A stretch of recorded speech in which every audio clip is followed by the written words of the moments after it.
மாதிரி தடிப்பு தடிப்பா வரக்கூடிய பிரச்சனை எனக்கு வருஷ கணக்கா இருக்கு. ஒரு மாத்திரை போட்டா, அந்த நைட்டு நல்லா இருக்கு.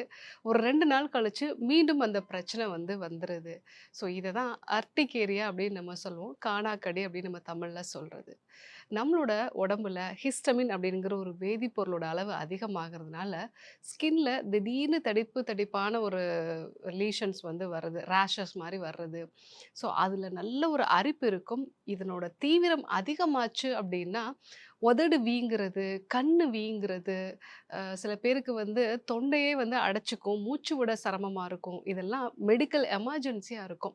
ஸோ இந்த கண்டிஷன கூட சமாளிச்சிடலாம். ஆனா 2 நாளைக்கு ஒரு முறை உடம்புல தொடர்ந்து அரிப்பு இருக்கிறது. இதுக்கு ஒரு தீர்வே இல்லையா? ஒரு சில உணவுப் பொருட்கள் மெயினா அசைவம் சாப்பிட்டா சில பேருக்கு அதிகமாகிறது. தக்காளி சாப்பிட்டா அதிகமாகிறது. சரியான தூக்கம் இல்ல. இல்ல ரொம்ப ஸ்ட்ரெஸ்ஃபுல்லா நான் இன்னைக்கு இருக்கேன். ஸோ அப்ப பார்த்தீங்கன்னா, திடீர்னு அதிகமாகும். சில பேருக்கு பார்த்தீங்க அப்படின்னா, இந்த மாதிரி உடம்புல கண்டு கண்டா தடிக்கிறதோட தும்மலும் இருக்கும். காலையில எழுந்த உடனே தொடர்ந்து தும்மல் இருக்கிறது. அதேபோல டஸ்ட் பட்டாலே அதிகமா தும்முறது. இந்த மாதிரியான பிரச்சனைகளும் சேர்ந்தே இருக்கும். இதற்கு என்ன காரணம் அப்படின்னு பார்த்தோம்னா, முதல் விஷயம் நம்மளுடைய குடல் ஆரோக்கியமா இல்லாதது தான்.